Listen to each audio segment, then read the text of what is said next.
tema de la tarde, ministro Ignacio Olvera.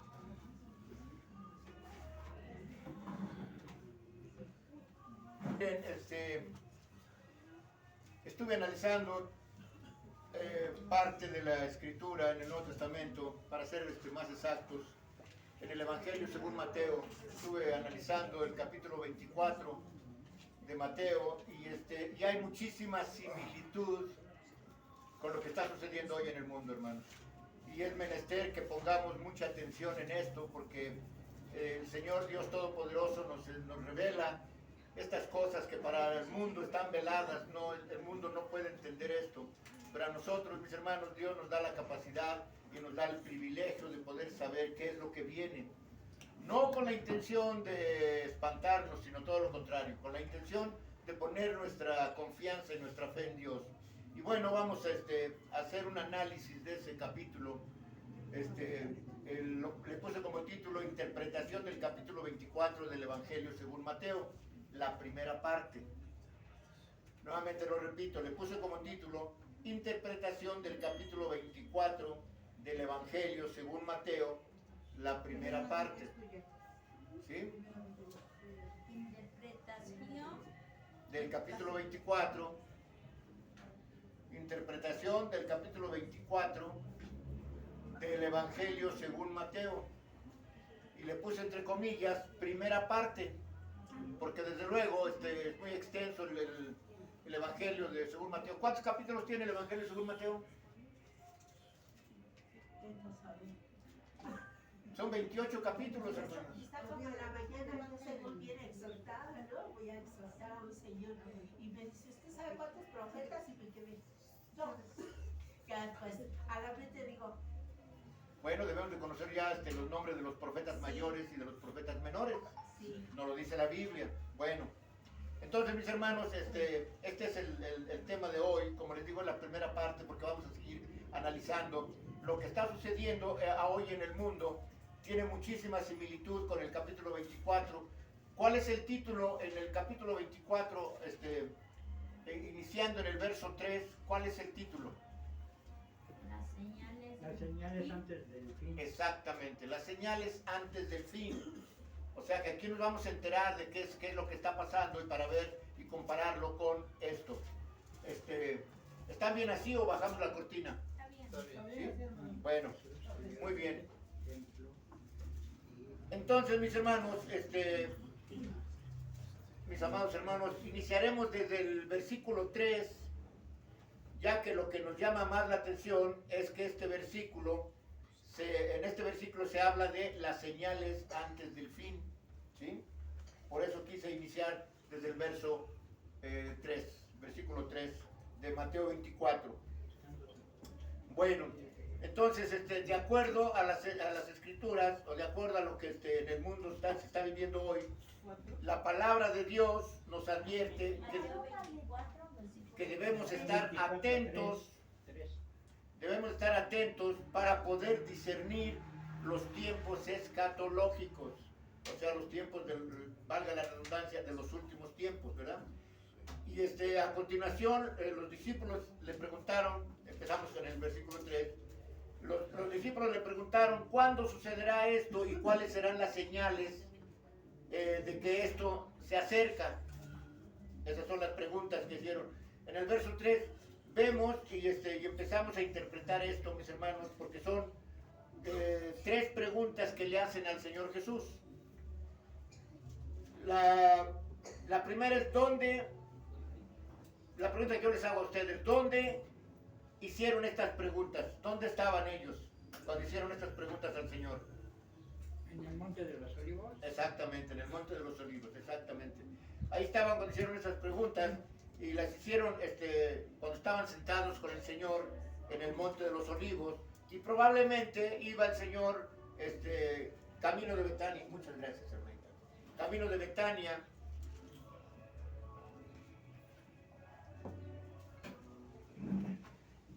Y se sentaron allí a descansar, y desde ese lugar veían bien a Jerusalén. Desde ese lugar distinguían bien el templo en Jerusalén. La otra pregunta fue ¿cuáles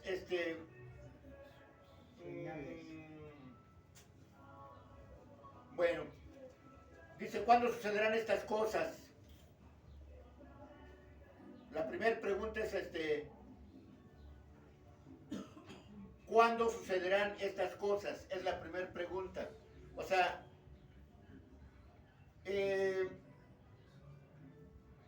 ¿cuál será la señal de tu venida? Es otra pregunta que le hicieron. La tercera dice, y el fin de estos tiempos. Esas son las preguntas que le hicieron sus discípulos a Jesús. Y bueno, en esos tiempos los intérpretes judíos estaban acostumbrados a asociar la venida del Mesías con la consumación de estos tiempos. O sea, pensaban que estos tiempos iban a sucederse en aquellos tiempos, cuando estaba Jesús en la tierra todavía. Pero obvio, y también con la destrucción de los malignos, así como nos lo dice el libro de Apocalipsis que va a suceder en esos tiempos, así pensaban que iba a suceder en aquellos tiempos, que venía Jesús a restaurar todo y a destruir a los impíos, a los malvados. Y bueno, los discípulos estaban sin duda acostumbrados a estas maneras de pensar. Y esto desde luego vamos a comprobarlo porque así estaban acostumbrados a esa manera de pensar. En Hechos capítulo 1 verso 6. Dice, apúntelo nada más, se los leo. En ese versículo 6 dice, entonces los que se reunieron le preguntaron diciendo, ¿restaurarás el reino a Israel en este tiempo? Esa era otra de las preguntas, porque ellos daban por hecho que cuando viniera el Mesías, él iba a traer un ejército, iba a liberar al pueblo de Israel del yugo del romano y que él iba a restaurar el reino. Pero fíjense qué equivocación tan grande. Dice nuevamente el texto, entonces los que se reunieron le preguntaron diciendo, ¿restaurarás el reino a Israel? ¿A quién va a ser restaurado el reino, hermanos? Pues dice que no nos engañe, ¿no? No. ¿A quién va a ser restaurado el reino? ¿A quién va a ser entregado el reino? Porque dice la escritura, Pablo dice, hermano, no quiero que ignoren este misterio, que ha acontecido a Israel endurecimiento en parte hasta que haya entrado la plenitud de los gentiles. En otras palabras, Dios le quita la sabiduría y el conocimiento y la palabra al pueblo de Israel para dárselos a la iglesia de los gentiles, que obvio se es gentil cuando no estás convertido al evangelio. Ya una vez que te conviertas ya no eres gentil, eres hijo de Dios. ¿Sí entienden eso, verdad? Bueno, entonces, dice, restaurarás el reino a Israel. Entonces ellos tenían la idea de que cuando viniera el Mesías, él iba a restaurar el reino, dárselo de nuevo a Israel. O sea, querían que continuara como fue desde los tiempos de Abraham, que continuara viviendo Israel y siendo el pueblo elegido de Dios. Nunca pensaban que el Señor, dice en una oración de Jesús, dice, te alabo, oh Padre y Señor mío, porque escondiste la sabiduría de los sabios y entendidos, que eran los judíos, para dársela a los humildes. Sí, Padre, porque así te agradó. Los humildes es la iglesia. Pues esa es la venda que le puso a Israel, ¿no? Así es. Endurecimiento en parte, porque dice que después que haya entrado la plenitud de los gentiles, dice, todo Israel será salvo, pero después que entre la iglesia. O sea que primero va a entrar la iglesia antes que el pueblo de Israel, pero ya en el reino eternal ya no va a haber división, que tú eres un pueblo y yo soy otro pueblo, no, va a ser un solo pueblo. Así que entonces, ya que habían reconocido a Jesús como el Mesías, después de que le preguntó Felipe a Jesús, muéstranos al Padre, habían reconocido a Jesús como el Mesías y tenían cuidado de conocer, querían más bien conocimiento de las cosas que sucederían en esos tiempos, o sea, en la vida de los apóstoles. Creían que todo se iba a realizar en el tiempo de vida de los apóstoles, pero obvio que no. Tampoco entendían que tendrían que pasar más de 2000 años antes de que el reino de Dios se restaurara, pero no exclusivamente para los judíos, sino para la iglesia, y después de la iglesia dice, todo Israel será salvo. Así que entonces, mis hermanos, creían que en vida de ellos, y sabemos que la época de tiempos en cuestión, se describe, esta época de tiempos en cuestión, se describe en el profeta Daniel, hermanos. El profeta Daniel nos habla, y fíjense bien, ellos conocían al profeta Daniel, porque en los tiempos de Jesús, el profeta Daniel había existido 600 años antes. Ahorita ya son casi 2600 años desde que existió el profeta Daniel. En Daniel capítulo 9, verso 25 al 27, Daniel 9, 25 al 27, dice de esta manera la palabra de Dios: sabe pues y entiende que desde la salida de la orden para restaurar y edificar a Jerusalén, que es lo que pedían ellos, que se iban a restaurar el reino para Israel, dice, para restaurar y edificar a Jerusalén, hasta el Mesías príncipe, dice, habrá 7 semanas y 62 semanas. ¿Cuántos son 7 y 62? 69. Eso es lo que ya está cumplido, 69 semanas. Bueno, dice, se volverá a edificar la plaza y el muro en tiempos angustiosos. ¿Entienden eso? Se volverá a edificar la plaza y el muro. Los muros que le presumieron a Jesús, mira qué hermosos muros, y dijo Jesús, en verdad les digo que no quedará piedra sobre piedra que no sea derribado. Esos muros, dice, se volverán a edificar, ¿sí?, en tiempos angustiosos. ¿Cuáles son esos tiempos angustiosos? Estos tiempos, hermanos, son tiempos angustiosos, principios de dolores, ¿sí? Y después de las 62 semanas se quitará la vida al Mesías,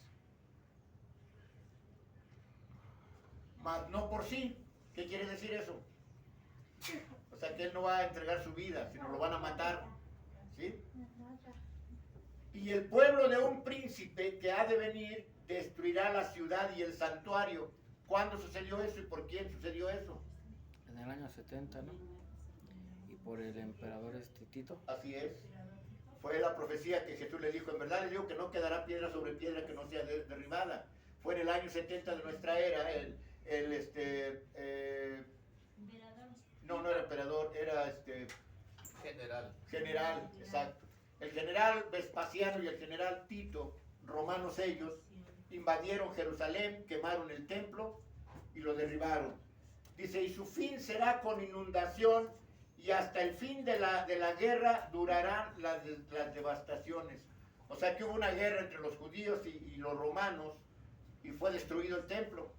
Y fue ahí donde fueron expulsados al exilio todo el pueblo hebreo. Todos los judíos fueron sacados de su propia tierra, y que anduvieron como judíos errantes por casi 2000 años. ¿Hasta cuándo?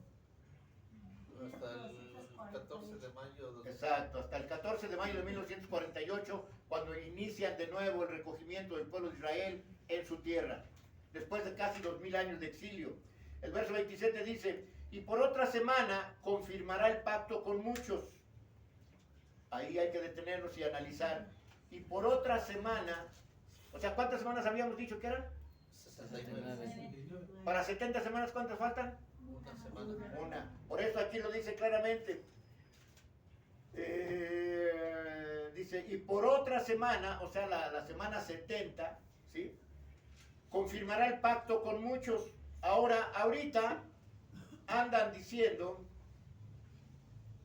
déjame ponerle aquí una marquita para no perderme. Andan diciendo que ese pacto se está dando ahorita con la nueva ONU que está creando Donald Trump. Recuerden que él dijo que iba a quitar la ONU, la que está en las Naciones Unidas, y que él iba a hacer una nueva. Y está haciendo un pacto con muchos. ¿Y saben quién está ahí? Un judío. ¿Quién es ese judío? Jared Kushner. Ese judío está ahí con ellos, haciendo ese pacto con muchos. Por eso les digo, hermano, lo que está sucediendo en el mundo tiene mucha similitud con este capítulo. Con este capítulo del Evangelio según Mateo. Bueno, dice, hará un pacto con muchos. A la mitad de la semana hará cesar el sacrificio y la ofrenda. No es coincidencia. ¿Cuándo dijo Daniel que se le iba a quitar la vida al Mesías?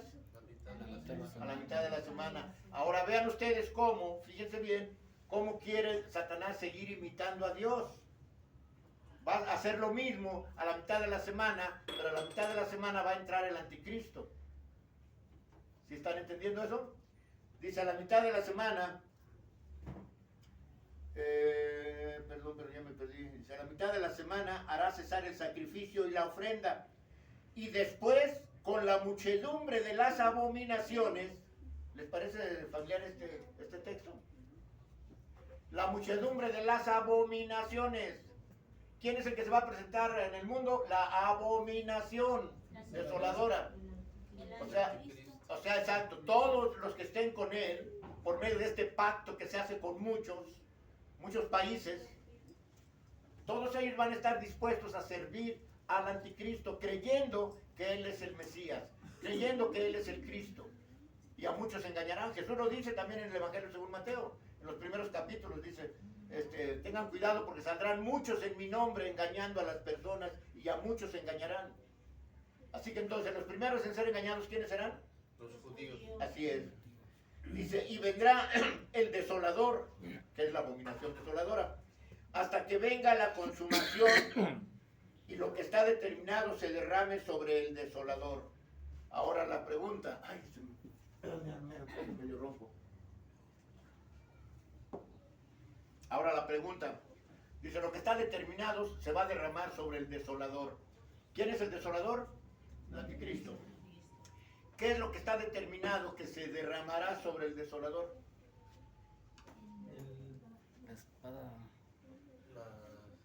La séptima copa. Será derribado, destruido con el resplandor de su venida. Así es, eso es lo que está determinado para derramarse sobre el desolador. Cuando venga Jesús dice que él lo matará con el resplandor de su venida y con la espada de su boca. ¿Sí? Obvio, no es literal la espada de su boca. La espada es esto. La espada es la palabra de Dios.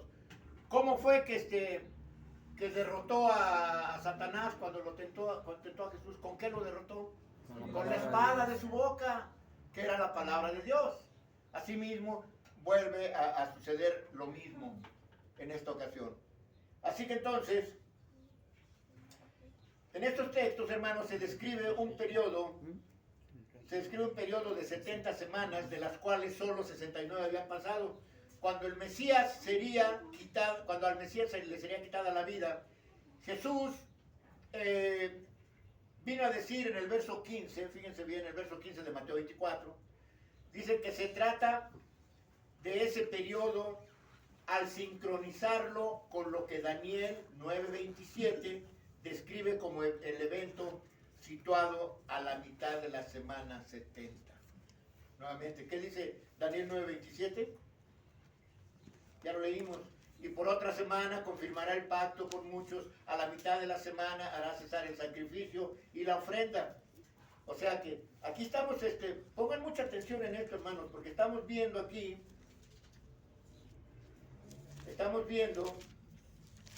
que esto de unirse con muchos países, con muchos presidentes, se está dando en estos tiempos. No es coincidencia que este señor Donald Trump trate de hacer otra ONU para jalar a muchos países. Y recuerden, va a haber ahí, hermanos, un super mega dineral, como no tienen una idea. Ya metió a más de 80 países en la nueva ONU, y cada país va a aportar $1,000 millones cada país.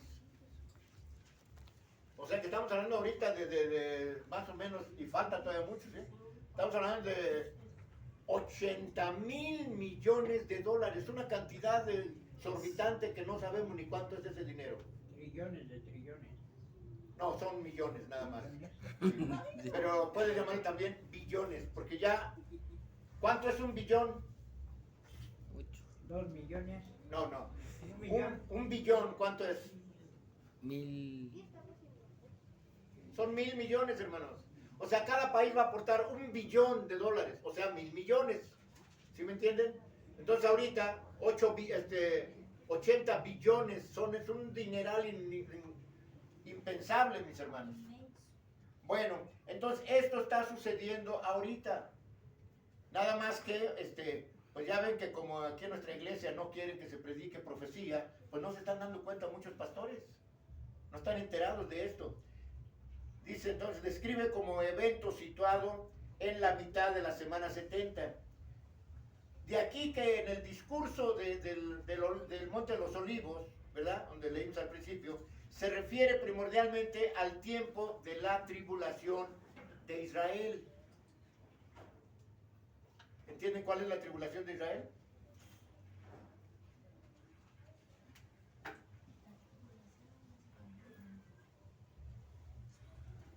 Porque va a haber tribulación y ¿qué?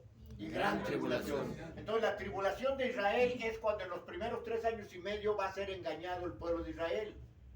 Esa es la tribulación de Israel. Va a ser engañado y va a caer redondito. Por eso dice Jesús, Pablo dice, cuando venga Jesús, no, mismo Jesús lo dice. Dice, me verán y llorarán como se llora por el hijo unigénito. Y se afligirán como se afligen por el hijo primogénito. O sea, entonces el pueblo de Israel se dará cuenta que fueron engañados por no haber aceptado a Jesús como su Salvador. Y van a llorar lágrimas amargas. Por eso es que Dios les quitó la potestad y se la dio a la iglesia, a nosotros la iglesia. Porque la iglesia entrará primero al reino y después todo Israel será salvo, pero tras la iglesia. Por eso dice Pablo, no se jacten, no presuman, porque ustedes no son mejores que los judíos. O sea, en otras palabras, nosotros y los judíos somos como hilachos de inmundicia, hermanos. Pero en la infinita misericordia de Dios, Él nos va a dar el reino primero que a los judíos. ¿Sí? Bueno, entonces, así que entonces los discípulos le preguntaron, ¿cuándo? ¿Cuándo serán estas cosas? Esa es la pregunta. Pero Cristo no responde a esta pregunta. En cambio, a la pregunta ¿cuál sería la señal? Que es otra de las preguntas. A esto sí contestó con todo detalle. Pues era de gran interés, no solo para los discípulos, o sea, los judíos, sino para nosotros, la iglesia también, ¿sí? Ellos esperaban un cumplimiento inmediato con Jesucristo, inmediato del reino mesiánico. Dice en Hechos capítulo 1, verso 6, Hechos capítulo 1, verso 6, dice de esta manera, entonces los que se habían reunido le preguntaron diciendo, Señor, ¿restaurarás el reino de Israel en este tiempo? Vuelven a insistir los apóstoles. Así que esto era de gran interés para todos los creyentes a lo largo de la historia, que se le llama el tiempo de la iglesia. ¿De cuándo a cuándo es el tiempo de la iglesia? Desde Gálatas 4:4. No. Bueno, de ahí inicia. Pero ¿hasta cuándo es la iglesia? O sea, todo el tiempo, desde el tiempo de Jesús, desde la muerte de Jesús hasta su segunda venida, es el tiempo de la iglesia. Desde la primera venida hasta la segunda venida es el tiempo de la iglesia. ¿Sí? Ya ahorita el pueblo judío sí es el pueblo de Dios, es la niña de los ojos de Dios, pero está cegado.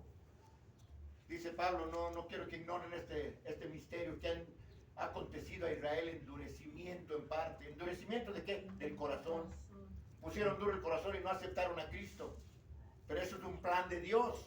Es un plan de Dios para que nosotros, la iglesia, entráramos, para que Dios no le diera la salvación solo al pueblo de Israel solo, sino a los dos pueblos juntos, porque con la muerte de Jesucristo hizo de los dos pueblos uno solo.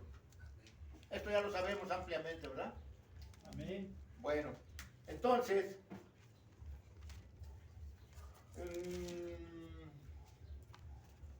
muy bien. Así que entonces hemos mencionado los distintos niveles prácticos de la escatología bíblica, hermanos. Estamos viendo los niveles prácticos de la escatología bíblica y así en el trasfondo de la destrucción de Jerusalén también, ¿no? Vislumbramos entonces, mis hermanos, el horizonte de la profecía bíblica, el fin de los tiempos y la segunda venida del Señor. Eso va junto, pero no era para el día de la primera venida de Jesucristo. Esto va junto, pero no, los judíos en aquel entonces no entendieron esto, que la restauración del reino de Dios en la tierra, la muerte o desaparición del anticristo y la instalación del reino milenial en la tierra será en la segunda venida de Jesucristo, no en la primera. Entonces ahora la pregunta sería, ¿cómo va a recibir el mundo la segunda venida de Jesús? Yo les apuesto que entonces muchos de los que ahorita no quieren saber nada de Dios, no quieren convertirse, no quieren bautizarse, no quieren saber nada, pero cuando venga el Señor, todos van a querer estar con el Señor. Pero claramente lo dice el Señor en uno de sus versículos, dice, no todo el que me diga, Señor, Señor, entrará al reino de los cielos, sino el que, ¿qué? El que haga la voluntad del Padre que está en los cielos. Y para que nosotros conozcamos la voluntad del Padre, tenemos que conocer la Biblia. Porque si no, no conoces la voluntad de Dios. Porque tristemente, he hecho la encuesta miles de veces, la mayoría de gente dice creer en Dios, pero no conoce ni los mandamientos de Dios. Entonces, ¿cómo puedes creer en un Dios que ignoras, en un Dios que no conoces? Entonces, ese es el punto entonces para nosotros, hermanos, de que nosotros, cristianos, debemos de hacer la voluntad de Dios y debemos de conocerla en la Biblia. Así que entonces, lo que aquí les dice Jesús a sus discípulos está destinado primordialmente a mantenerlos en guardia, no a espantarlos. Les dijo Jesús cuánto iban a padecer por causa de su nombre. Pero no era para que se espantaran, para que tuvieran miedo. Precisamente ahora también esto que les estoy predicando, en el mismo capítulo dice, esto es necesario que acontezca. Más adelante lo vamos a ver en el tema. Esto es necesario que acontezca, dice, no se turbe tu corazón, o sea, no tengas miedo. Aún no es el fin. No tengas miedo. Todo esto es necesario que acontezca, pero aún no es el fin. Y recuerda, si Jesús te dice no tengas miedo, es porque Él, en Mateo 14, 15 y 16 dice el Señor que Él nos enviará ¿a quién? Al Consolador. O sea, el Espíritu Santo estará con nosotros y no vamos a temer.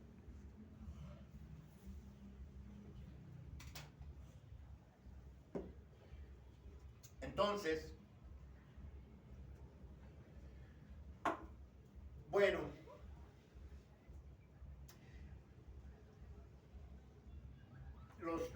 solamente se los decía para mantenerlos en guardia. ¿Qué es eso? ¿Qué es mantenerlos en guardia? Alerta. Estar firmes. Estemos atentos. Lo que les decía cuando fue a orar a Getsemaní, ¿se acuerdan qué les dijo? Hola, liberar. Oren para que no caigan en tentación. Manténganse despiertos. Orad y velad. Orad y velad. Pero regresa el Señor, los encuentra dormidos. Y vuelve a irse a orar y les dice, despierten, hombre, pónganse a orar. Regresa la segunda vez, los encuentran dormidos. Ni una hora. Dice, ni una hora pudieron estar despiertos. Y se va de nuevo. Y a la tercera vez regresa y dice, no, ya quédense dormidos ahí. Así mismo, hermanos, esto tiene un significado muy grande. Se les avisa al mundo sobre la palabra de Dios. Se les avisa sobre la salvación y están dormidos, no quieren oír. Y nuevamente se les vuelve a avisar y están dormidos. Y pasa lo mismo que pasó en los tiempos de Noé. De que no le creían a Noé después de 120 años que le estuvo predicando, no creían. Pero cuando vino el diluvio, ¿qué hacían? Noé, ábrenos, Noé. Dios mismo cerró y selló la puerta. Igual en la parábola de las 10 vírgenes. Las 5 insensatas le querían quitar su aceite, o sea, su conocimiento, a las 5 prudentes. Y las 5 prudentes dijeron, no vayan y compren su aceite. Entonces cuando fueron, vino el Señor, se llevó a las prudentes y las otras le tocaban a la puerta. Señor, ábrenos. El Señor ya había cerrado la puerta. Eso es por segunda vez. ¿Saben cuándo va a suceder la tercera vez? Muy pronto, hermanos. Muy pronto el Señor cerrará la puerta de la misericordia. Y para aquellos que quieran salvarse, no, dice que entonces hará que nadie entienda la Biblia. Que nadie le entienda cuando quieran salvarse. Por eso es de que se les habló 120 años y no entendieron hasta que llegó el agua y se los llevó a todos. Asimismo ahora se les habla y no quieren entender. Hasta que venga el Señor Jesucristo y entonces van a querer, pero ya no va a haber oportunidad. El Señor es tan misericordioso que nos espera y nos espera y nos espera. Es prudente, es paciente, pero el ser humano es terco. El ser humano es terco. Entonces, bueno, entonces mantenerlos en vela y en guardia, y más bien que satisfacer su curiosidad. O sea, los quería tener listos, preparados. No quería satisfacer su curiosidad, porque lo que tenían ellos era curiosidad por saber, Señor, ¿restaurarás el reino en estos tiempos? Eso es lo que querían saber. ¿Cuándo va a ser esto, Señor? Si se acuerdan, cuando se reúnen con Él, le dicen, Señor, ¿cuándo serán estas cosas y qué señal habrá de tu venida desde el fin de los tiempos? Querían saberlo, pero el Señor no satisfizo su curiosidad. Más bien que satisfacer su curiosidad, más bien los preparó para los eventos venideros, más que darles una idea detallada de los eventos mismos, mis hermanos, ya que esos eventos eran para cumplirse en nuestros tiempos, no en los tiempos de los apóstoles, sino en nuestros tiempos. ¿Sí? El Señor nos permite saber lo que muchos de la iglesia primitiva no sabían. ¿Por qué no lo sabían? Porque no estaba escrito todavía el Nuevo Testamento. Así que aunque el contexto general de la profecía nos revela abundantes aspectos complementarios de este tema, que es escatológico,